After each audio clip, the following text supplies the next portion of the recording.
Good morning and welcome to the Davies use case webinar being presented by East Tennessee State University on improved transitional care management. This is the Davies award-winning use case for the value of health IT. My name is Arnold Simmons. I'm the Manager of Quality and Patient Safety, and it's my pleasure to moderate this presentation. Core to the HIMSS mission is promoting the use of health information and technology to improve the quality of healthcare delivery. HIMSS promotes and advocates the integration of clinical decision support and best practice guidance, access to clinical data to analyze progress, and information and technology-enabled patient safety tools for all healthcare organizations, clinicians, patients, and community members as vehicles for improving patient outcomes. The HIMSS Nicholas E. Davies Award of Excellence is the pinnacle of the HIMSS Value Recognition Program. The Davies Award recognizes outstanding achievement of organizations from around the world who have utilized health information and technology to improve patient outcomes and value. The Davies Award-winning use cases have been peer-reviewed to validate sustainable, improved patient and business outcomes resulting from health information technology-enabled care delivery. So it's my pleasure to welcome Julie Montgomery as today's speaker. Julie, I will turn the presentation over to you, and you can begin when you are ready. Good morning. My name is Julie Montgomery. I work with East Tennessee State University Family Medicine, and we're just going to go ahead and get started. I'm going to give you guys a little overview of our quality improvement team, just do a little bit of an introduction. I work here as the clinical quality data manager. I've been here for about 3 years. My daily responsibilities include population health management, data analysis. I work a lot with our managed care contracts, doing contract management, quality improvement management. I'm, of course, also a nurse. I have a BS in health administration, and I'm working on my master's in health informatics. Monica Briggs is my partner in crime. She's our director of informatics and optimization. She has currently been here about 4 years. Prior to coming here, she was an EHR administrator for 7 years, and then she has an MBA, and she's working on her doctorate. We have 3 other people on our team. The first one is Vanessa Briggs. She has an MBA. She joined our team, our clinical quality team, in January. She's been with family medicine for about 18 years, so she knows a lot of ins and outs of all of our reports, policies. She helps us with audits, reviews. She just jumps in anywhere we just kind of need her. And then we have Julie Ashens that just joined us a couple months ago. She's our NCQA and PCMH guru. And then the last person that we have on our team is Ethan Sands, and he's a part-time worker. So he does a lot of our data entry. He does a lot of our back-end reporting because he's not here all the time. So he does a lot of that.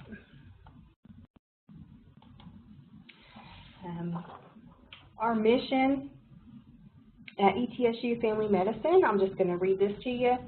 Our mission is to provide community-focused medical education and evidence-based patient-centered care to improve health in rural southern Appalachia, especially among the underserved population, to model compassionate and efficient care using effective communication skills, and to advance scholarly investigation. We lead through excellence, collaboration, and innovation. ETSU Family Medicine, we are, of course, in the northeast corner of Tennessee, which you can see on the map there. I've kind of circled it in red. So you can see we have 3 locations. One is in Johnson City, one is in Kingsport, and one's in Bristol. We serve 2 counties, which is Washington County and Sullivan County. Now, we do have some areas across the border that go into Virginia, so we do serve a pretty rural population that comes from Virginia. They cross the border. A lot of our patients that come to Kingsport and Bristol, they come from Virginia, so we serve those patients as well. So just some facts about ETSU Family Medicine. I didn't know this until I started working on this presentation, but our family medicine clinics have been open since about 1976, and we actually enrolled our first class of medical students in 1978, and ever since then we've had our residency program here. So that's a pretty long time. In 2007, we were named Best Rural Program in the Nation by National Rural Health Association. In 2010 is when we formed our committee to implement our electronic health record platform, which we use Allscripts Enterprise. Well, it's now TouchWorks again. It was Allscripts, TouchWorks, and then it went to Enterprise, and now we're back to TouchWorks. So, but that is the EHR that we currently use. And 2011, we received our NCQA Level 1 PCMH recognition, and these were from the 2008 standards. And this was all prior to us going live with EHR. In 2014, we earned our NCQA Level 3 recognition from the 2011 standards. And then in 2017, we recertified for our Level 3 using the 2014 standards. And then starting in May of next year, in 2019, we'll begin doing our stuff to yearly submit, and we'll get that process rolling. In 2015, and that's when I started here, we started our chronic care management program, and I kind of headed that up, and we brought that into, we piloted it in one location, a clinic, and then we kind of took it to the others. So that's been very useful, and it was great to form that team. In 2015, we are in an ACO, which is Qualable, which we were in an ACO prior to that. We were with a new care. We just didn't have a lot of data from them. It was really challenging and hard to get real-time data from them or something to be usable. So by our third year with a new care, we decided to switch over to Qualable. And by our second year with the ACO with Qualable, we were ranked #1 within that ACO within our community. With CPC Plus, which we started in actually 2016, yeah, and 17. So we had to submit and go through the application process for each clinic and had to be approved per clinic, not as a whole. Each clinic has to go through their own kind of process. So, and the same process occurred for the MCO PCMH program. Other organizations in the area applied, but not all clinics were approved. So the way it works is you have to be individually approved, and we were one of the 56 in the state to get all 3 of our clinics approved in the same year, so that was a big plus for us. 2017 is when we formed this clinical quality team that we have, and then in 2018, the beginning of January, we are currently managing 13 managed care contracts, and that all in itself is a challenge. Right now, each clinic, our team members, we run with about an average of 12 physicians. That means they're faculty or preceptor physicians. Each clinic runs with on average, about 20 resident providers. And then each clinic has a nurse practitioner, a social worker, they have a pharmacy, a PharmD, and a psychologist on staff.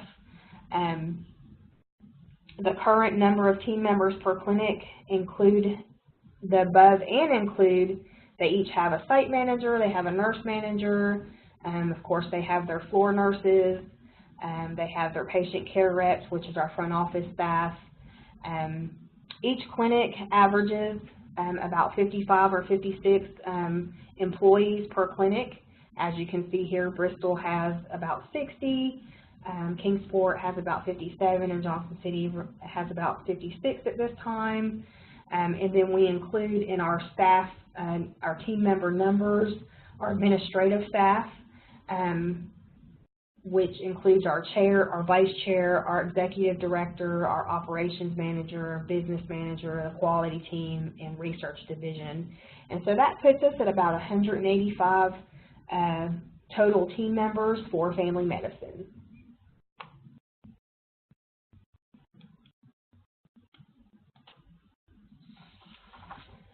So we'll just go ahead and dig right into our case study, which is on and all about improved transitional care management.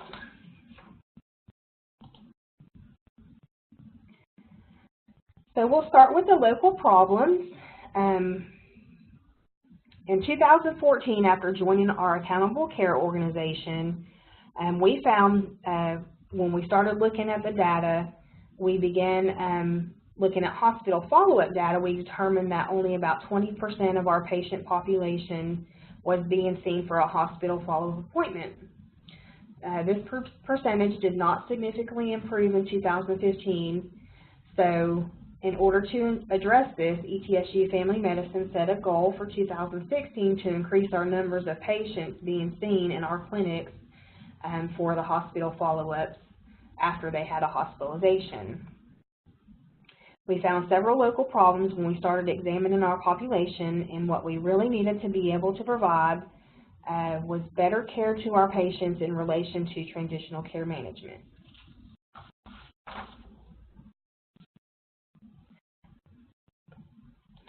Some other local problems that we found: patients were being readmitted to the hospital within 30 days of discharge without having a follow-up appointment with their primary care physician. And also, our organization identified the need to be able to identify patients being admitted and discharged to and from the hospital in hopes to prevent a readmission. We found that two things were occurring. One, that primary care providers were not being identified when the patient was being admitted, so there was no way for us or the providers to be notified that their patient was in the hospital. And then patients were being discharged from the hospital without the hospital calling the offices to get the patient a hospital follow-up appointment with their PCP, so we had no way to know. So we wanted to come up with a way that we could figure out how we can identify these patients and not rely on those hospitals or other organizations when our patients were there. Some other local problems: our organization needed to provide better access to care for our patient population. Locally, we lacked coordinated efforts between disciplines outside our organization, and we identified the need to be able to track our patients that were being hospitalized in hopes of being more proactive. On the first bullet point there, our organization needing to provide better access, we really wanted to narrow down how we could provide better access. So we started asking ourselves questions like, was there a certain day of the week that we needed to be open longer in our clinics? What time of the day were our patients going to the hospital or to the ERs? Were there certain days of the week that we needed to have more staff on hand? So those were just things that we kind of brainstormed and, we're just kind of working.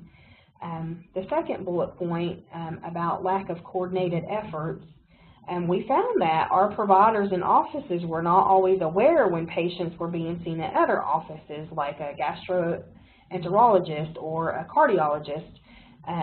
There was no communication happening between us and other providers, so we really wanted to figure out what we could do to fix that problem. And then last, the need to identify, to be able to track our patients that were being hospitalized. We wanted to be able to keep up with them if they were at a high risk or if, they were high utilizers. We wanted to be able to pull those patients out to be able to follow them and track them so that we could be proactive instead of being reactive.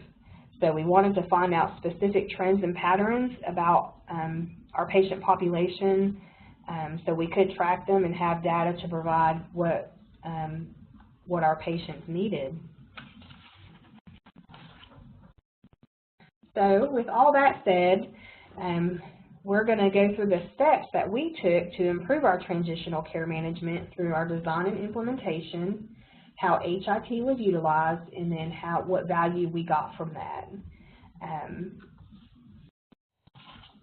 So we'll first start with some design and implementation.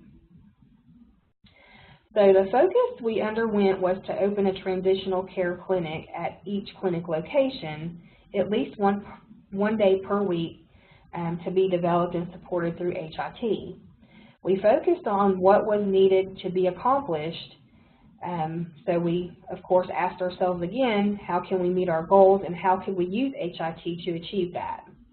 Providing necessary alerts to staff, informing daily huddles, providing better access to patients, building better, more efficient flow sheets, note types, eliminating duplication, and integrating a team were some of the things that we had figured out that we needed. So if you look at the diagram, of course, you know, our goal was to form this transition of care, and then all the things around it, the alerts, the huddle, the access, flow sheets, note typing, integrating the team, were all the parts that we figured that we would need in order to make that successful.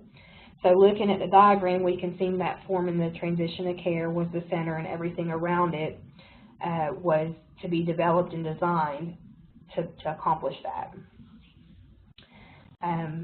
I think I had mentioned some access issues that we were having, and that's even on here. One thing we wanted to determine when we would be able to provide open access hours, dates, and times. And so we began looking at things like our ER and hospital data, dates and times, days of the week, to determine in each clinic our extended hours and when our open access was going to be most prevalent.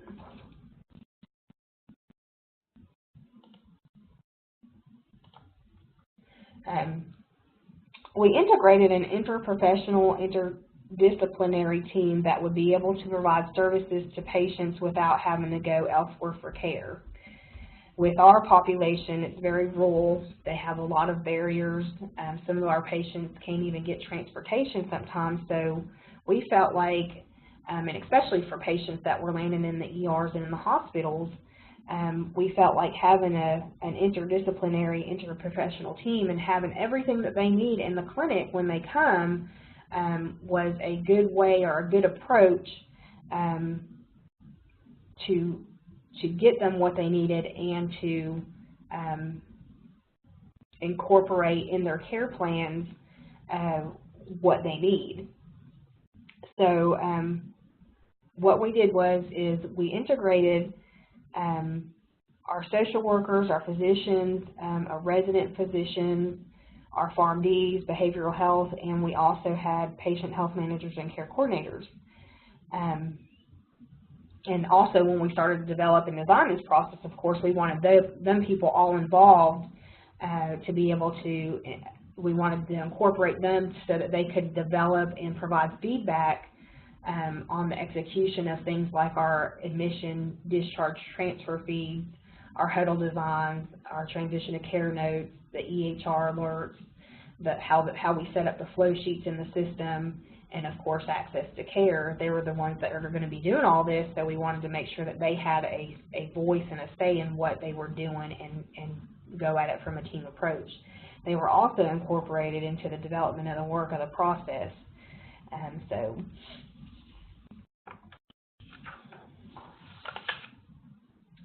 then, here on this slide,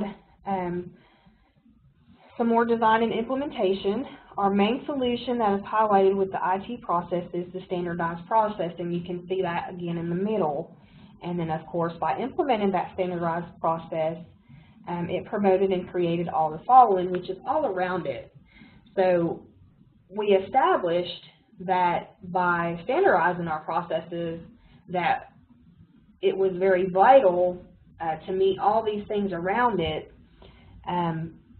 things like meeting required performance measures.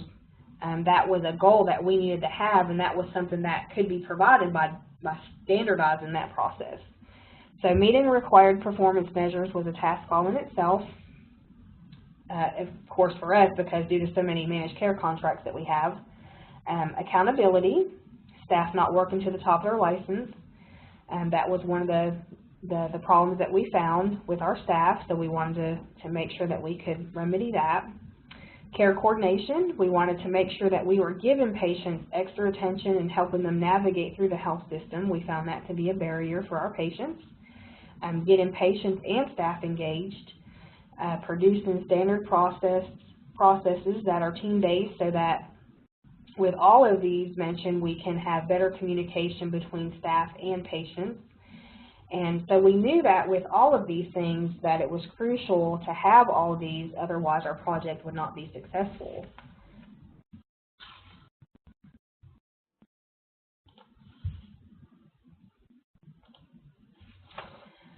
So then I just wanted to kind of walk through our process of how HIP was utilized through our transition to care process, and this is a flow chart to show you.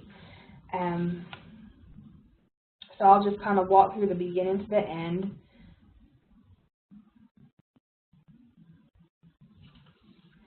So first, you can see that the patient is discharged from the hospital. So what happens is after that patient is discharged, our social workers identify the patient on our ADT feed, which we'll talk about some more a little bit later in the presentation. So the admission, discharge, transfer feed is a feed that comes straight into our electronic health record, and it goes to a task list. So our social workers look at those every day so that they can identify who's been discharged. So once they see the patient's been discharged, the next step is to figure out, does the patient have an appointment in the transition to care clinic? So if the answer is no, then the social worker would then send a task to the appointment team, and then the appointment team would reach out to the patient to get that appointment for the patient in the transition to care clinic. If the answer is yes, then the social worker would just go on and contact the patient and document in the transition to care flow sheet. Once all that pre-work's done, that social worker, when she calls that patient, of course, she's asking the patient about medications. She's asking the patient, do they have everything that they need since they've been discharged from the hospital? Are there any concerns or any needs that may have been overlooked, or anything that the patient might need before their actual appointment? So once she does all that and she documents everything, then the patient comes in for the appointment. Of course, the front office staff checks the patient in, and then, of course, the patient gets called back. The nurse triages the patient and takes the patient to the transition to care exam room. And then from this point is where the physician and the resident physician assess and examine the patient. And this is where our interdisciplinary team kind of all comes together. So it's up to the physician and the resident to find out from the patient, does the patient need the Pharm D? Does the patient need a medication reconciliation? Does the patient have some medications that just ain't lining up right? They may have been discharged on a medication from the hospital, but it's not on our list of medications in the chart. So, you know, is there something that needs to be looked at or adjusted? So, you know, he'll ask, does the patient need the Pharm D? Does the patient need behavioral health? Is there some kind of mental health issue or something related to mental health that the patient needs? Does the patient need some further work or assessment from the social worker? Does the, you know, things like social determinants? Is that patient having problems with, you know, paying for their meals because they're on a fixed income? Or is that patient having transportation issues? And then the last one would be, does the patient need the patient health manager or the care coordinator do any of those disciplines need to come in and see the patient. So if the answer is yes to any of those, they're right there on site. They come right into the room and they talk to the patient, assess the patient, examine the patient, and do what they need to do. And then they document in the transition of care note. The thing with our transition of care note in our system is that everybody, all these different disciplines are able to document inside the note so that they can see what all the other disciplines are documenting in the note. And that's the great thing about the flow sheet as well. They can see everything that's been documented, so there's no questions about what care is being given, and there's good communication happening. And so this transition of care note stays open for 30 days. And then so what happens after all that's done, the patient, of course, would go to checkout. If the patient needs to have a follow-up appointment, then what the provider would do is they would actually put an order in the system so that when the patient goes to the checkout person can see that order's there to say this patient needs to come back in 2 weeks, this patient needs to come back in 10 days, whatever the case may be. And so then that checkout clerk would go ahead and make that appointment. If the checkout clerk wasn't able to make that appointment, then of course that checkout clerk would send a task to the appointment team. And the only reason that would usually happen is if there's not an appointment available and they may have to get permission to double book or to see another provider. But those are just some of the cases that might come up. So then, of course, at that time, the appointment team would schedule the follow-up appointment and then notify the patient after the patient leaves. And then after the transition of care note stays open for 30 days, after the 30 days of the patient of not being readmitted to the hospital, that's when we would bill. There would be a task that's sent in the system so that after 30 days we know to bill that patient. So we knew talking previously that we had to have better access to provide to the patients. So of course, again, we pulled reports, we collected data to find out what times of the week we needed to have our extended hours in the clinic, what days were best to have our transition of care clinics open, those kinds of things, etc. So we've had a lot of questions before about why did we have our social workers calling these patients after the hospital follow-ups, and why didn't we have our patient health managers? So at the time that our transition of care clinic was established, we didn't have our patient health managers or care coordinators in the clinics on board yet. So our social workers at the time, this just made sense because we wanted to, the social workers were able to help them navigate through the system like the patient health manager or care coordinators would in the future. And they were also able to work with our patients on their social determinants. So if they did have barriers or if they did have things that needed to be addressed with resources, our social workers were the best at the time to provide that.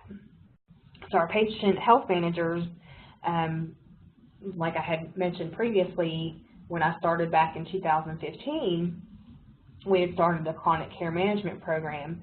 So at the time, I was the first one, and then we had implemented and piloted into one clinic, and then we hired a care coordinator for each clinic, and finally got one in each clinic so that they could focus on that chronic care management program. And then once we had them in each clinic, their focus was turned toward ER patients instead of hospital patients, and then they were doing more things along the line of annual wellness visits, home visits, and then of course continue with their chronic care management. But we are transitioning them at this time to our transitional care patients.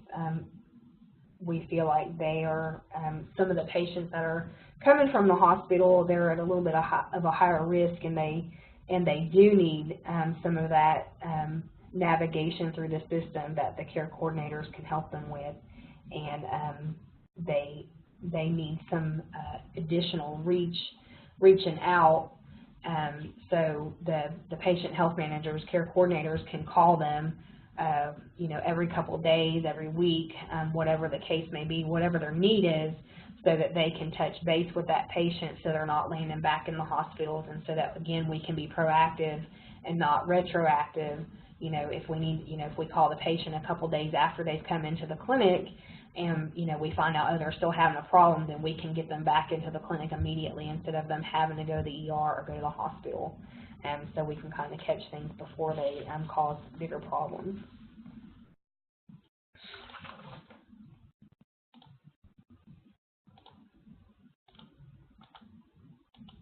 Oh, there we go. Couldn't get it to go.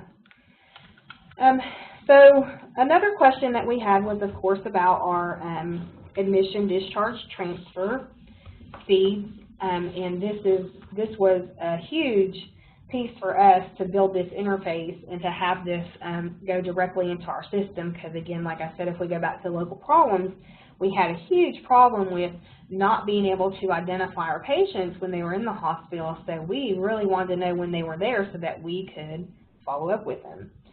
So our interface was built with Mountain States Health Alliance Hospital, which is now Ballad Health.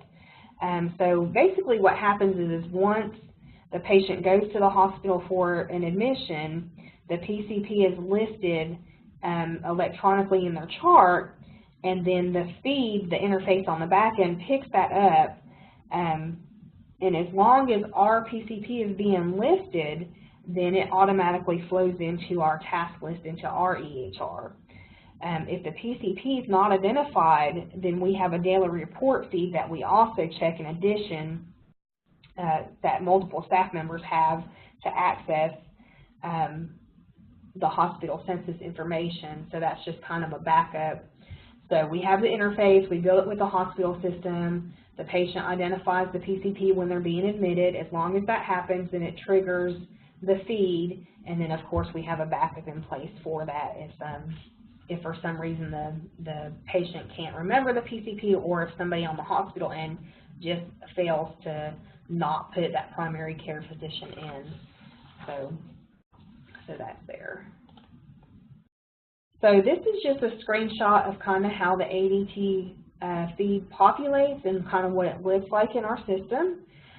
So the first screenshot, we can see that this is a test patient, but you can see on the bottom there's a task list, and so we can see that this is how it flows into our EHR.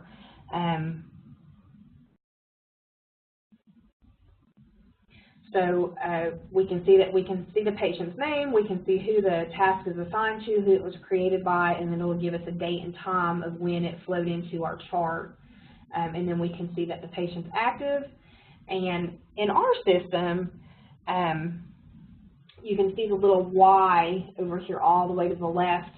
That shows us whether or not the task has been forwarded to the provider, which in most cases it does not go to the provider. Like I said, it goes to the social worker.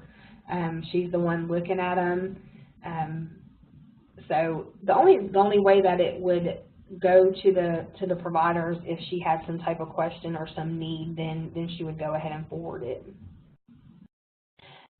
So also on the bottom screenshot we can see, so if we were to click on a patient's name in the task list, this is what would pop up, this box on the bottom, and we can see that the patient was discharged from the hospital. And of course we can see what hospital, like this patient was discharged from the Johnson City Medical Center, and they were discharged on this date and this time, and we can see who the attending physician is. We can also see where they were at in the hospital, and then of course the complaint or diagnosis. And so that's really helpful information for us. We also, I know we're talking about hospital here, but we also have a ER process in place. So in addition to our social workers looking at this feed, our patient health managers and our front office staff also looks at this feed because ER patients flow into this feed. And so the front office are looking for patients with 4 or less ER visits, which they find out from on the flow sheet. And then our patient health managers look at the patients that have 5 or more visits, and that's who they're responsible for. So the front office will call and reach out to patients that have been there 4 times or less, and then our patient health managers will reach out to patients that have been there 5 or more times. And they do things like making their follow-up appointments, making sure they have everything that needs, some of the questions that the social worker asks, and then, of course, the patient health manager finds out if they have barriers or needs, etc. And again, that information is all found on the flow sheets, which we'll show you here in the next couple of slides. We'll show you a screenshot of that. So this screenshot is just of our task box. So if we wanted to send a task asking to get an appointment for like the Transitional Care Clinic, this is what we would send. We can see that we can send it to the appointment team. The task is for the scheduled appointment, and we can put in the comment box anything we need to communicate with the person that's going to receive it. So if we wanted the patient to be scheduled in the Transitional Care Clinic, then we would just note that there. If we wanted the patient to, if we wanted someone to call the patient and make sure that they know to come in 7 days, then we would put that. It's just whatever the case may be. We found we could not rely on the place of discharge to call our patients to make the follow-up appointments. So as soon as contact is made with the patient from our clinic, if an appointment is needed, then a task is sent electronically through the EHR system to the appointment team. So that's when that takes place.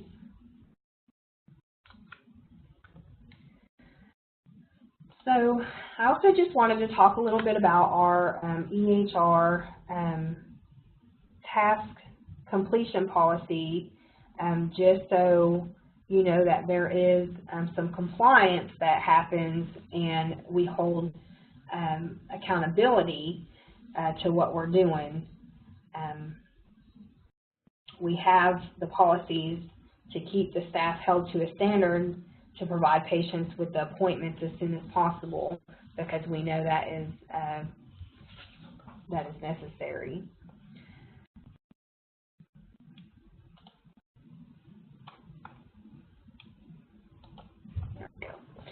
So compliance on the task appointment completion. Staff members are held to a 24-hour standard to complete an appointment task.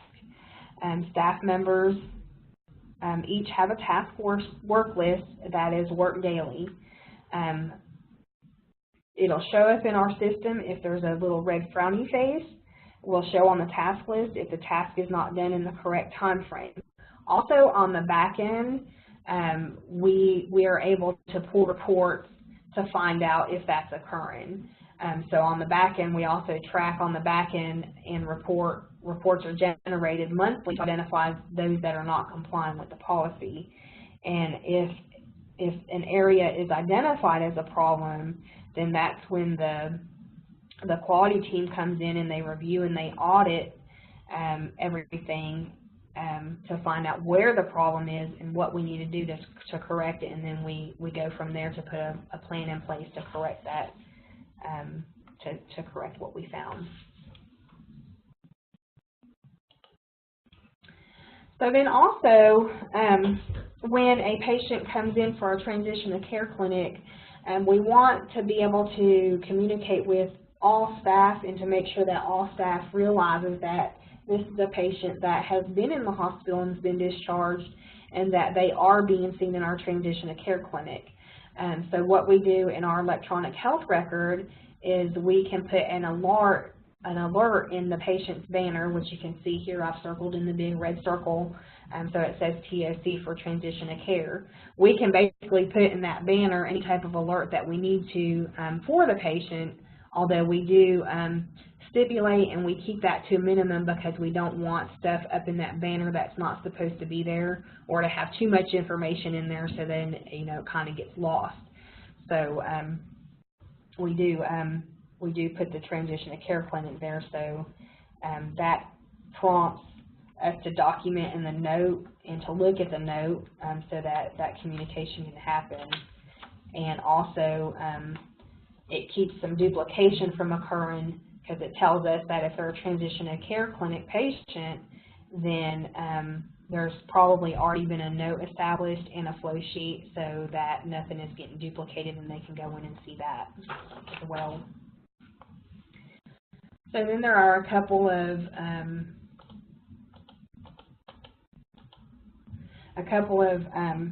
tools that we use for outreach.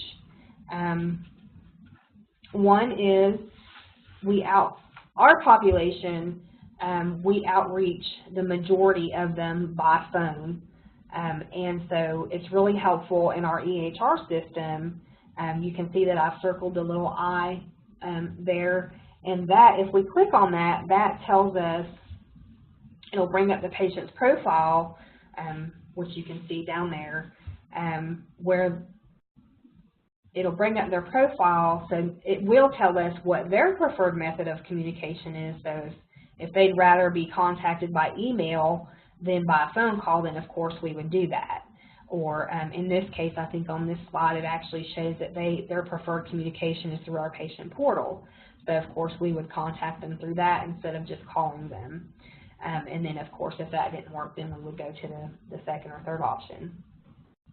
So first, our first line of communication though is with our population is the phone, and then the second would be a letter. So if we call the patient 2 or 3 times and can't get a hold of them, then we would generate a letter in the system, and we would mail that to the patient. So if we wanted the patient to come in for a follow-up appointment, or if we needed, you know, just whatever we needed to communicate with them, we would send them a letter.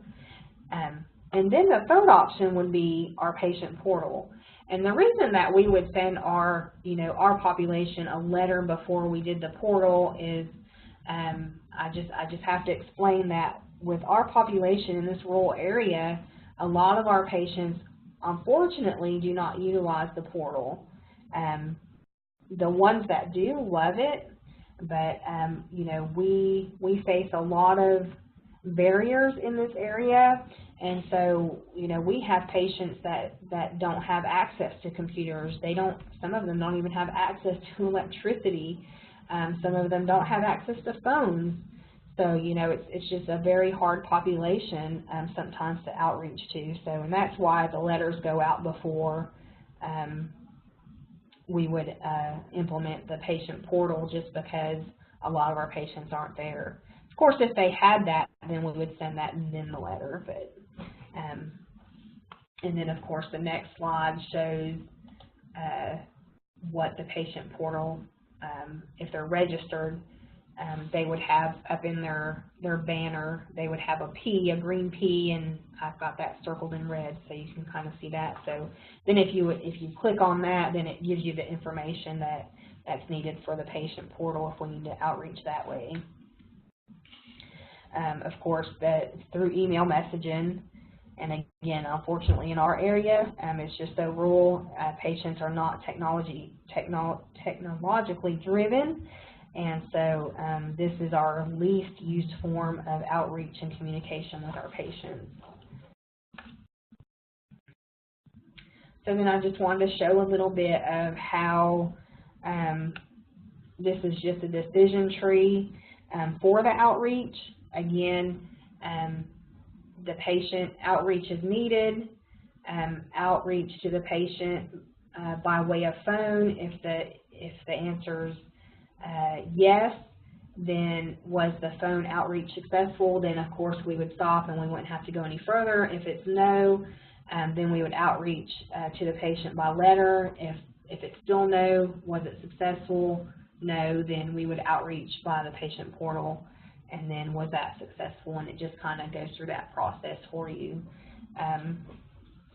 that way. And then let's see. So then we have here the social worker that we had spoke about earlier. They fill out the transition of care flow sheet, and this automatically flows into the transition of care note. So once we know the patient's been discharged, we know the patient has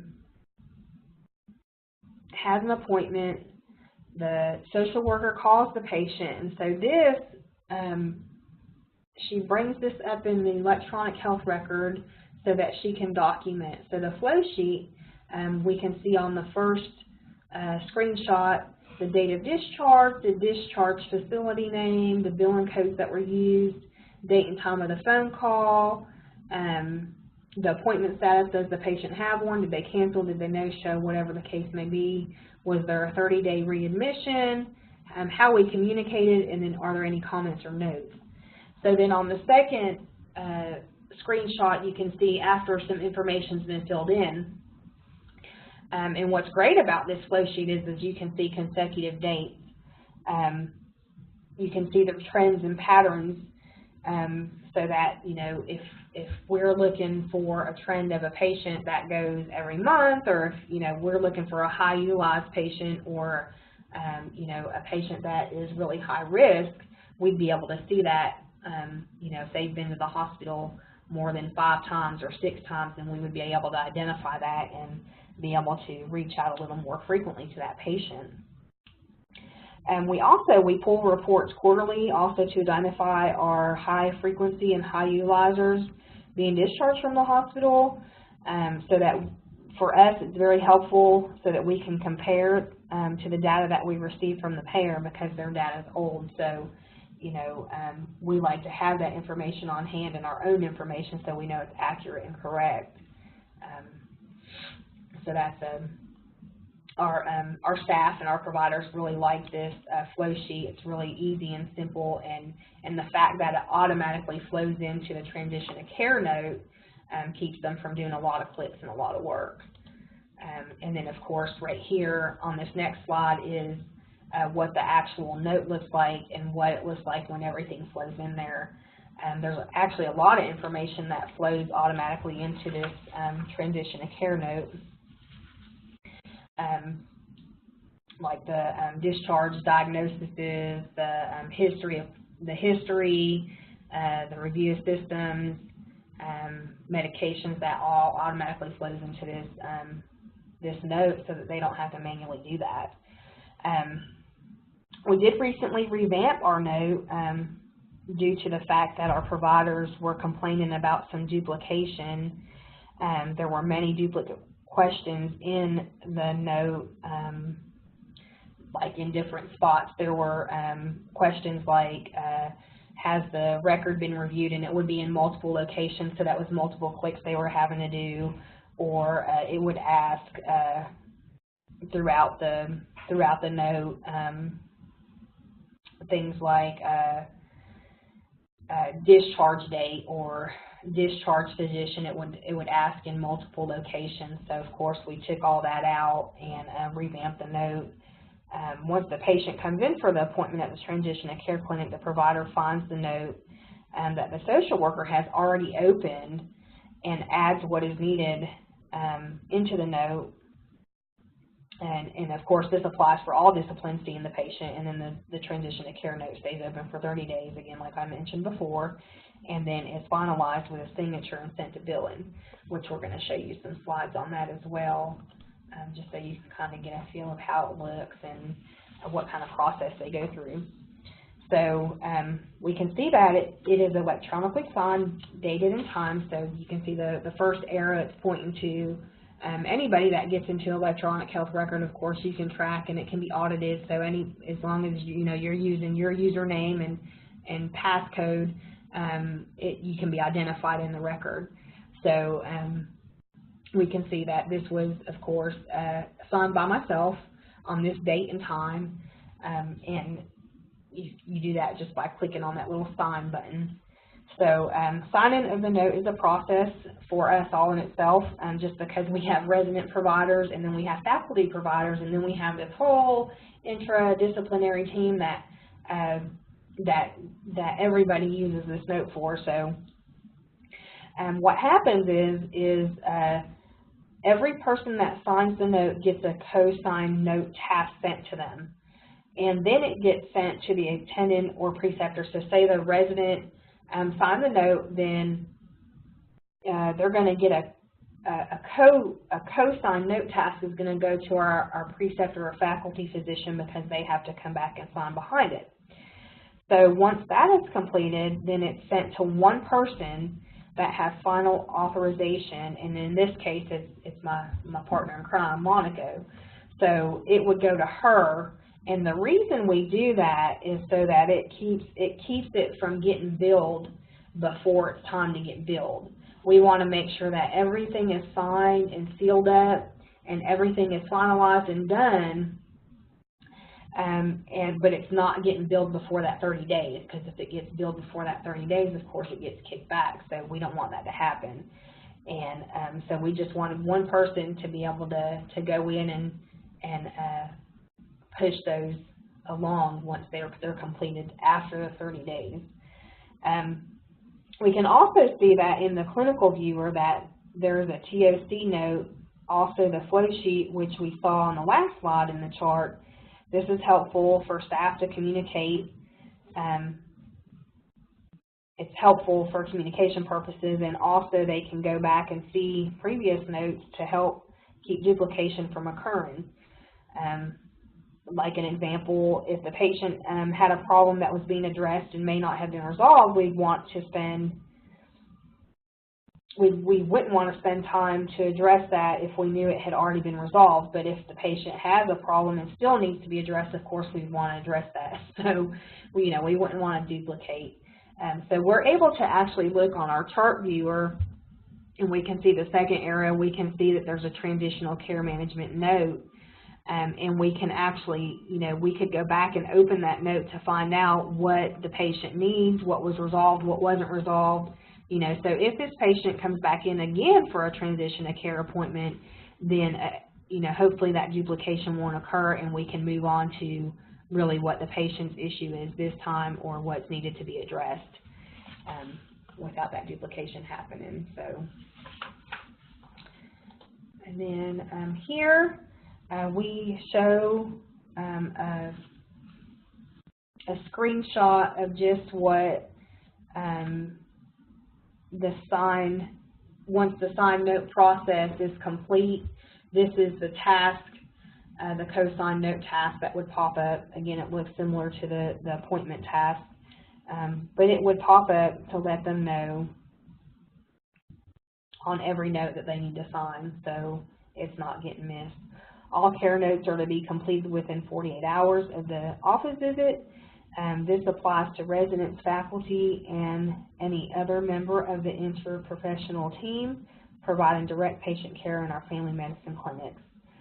We really want to hold them to that standard.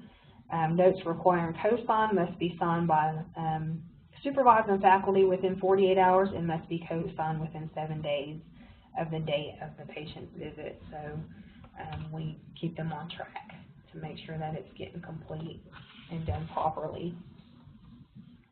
Again, the resident sends the task to their attendant or preceptor. The attendant preceptor receives the co-signed note task in their task box. So this is just a screenshot of what it would look like in their task box. So they would be able to see that, oh, the task is that they need a co-signed note.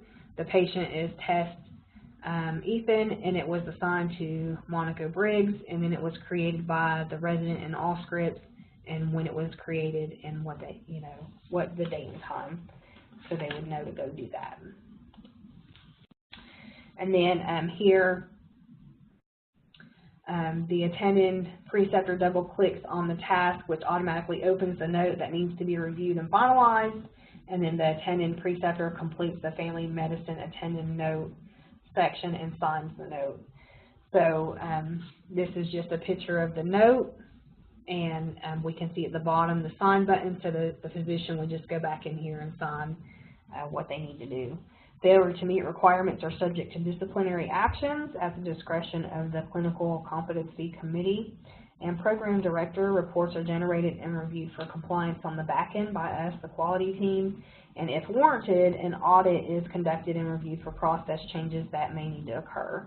So again, if we go in and we find, we do a review or audit and we find that a process isn't working the way it was supposed to or per the policy, then of course we revamp and revise and make those changes to make sure what's not being done will get done and go from there. So that's our process for our transition to care. So our value that was derived, we found 4 gains when it came to value with using our health information technology, and then we found 4 financial gains that we have with our health information technology from this process. So the value that we gained using the health information technology in this process, 1 was we were able to decrease admission and readmission rates. 2, we were able to decrease costs for the patient and payers anytime we kept a patient out of the hospital. Of course, we all save money. 3, we increased patient access. We had mentioned previously about building the schedules up, and what we did to identify that. We pulled reports and we were able to track and trend days and times of the week, and to be able to determine that extra hours or extended hours of access and what the best times and days were appropriate to have our transition to care clinic. And then, of course, we increased our revenue. The financial gain using health information technology in this process was we increased our access to care from a 1.32 change rate in 2016 to a 0.40 change rate in 2017, which is fantastic. The readmission rate change rate was a 0.91, and then we were able to decrease our readmission by 62%, and then we were able to increase our revenue by $225,000 in a 24-month period. So we felt that was very substantial. And so this slide here shows a graph on the year 2016 versus the year 2017, our admissions and readmissions. Now, all this data is from our Medicare ACO population, CMS-specific all-cause readmissions. After reviewing the data, we drilled down and found that we may have had many planned admissions. So in 2016, that's the blue bar. In 2017, that's the red bar. So at the top here, we see total readmissions. So in 2016, which is the blue bar, we had 660, and then in 2017, we dropped down to 159, which is fantastic. And then in 2000, or for total readmissions on the bottom, in 2016, we had 497, and then we dropped down to 398, which again is a pretty good substantial decrease, and that's what we wanted to see. So,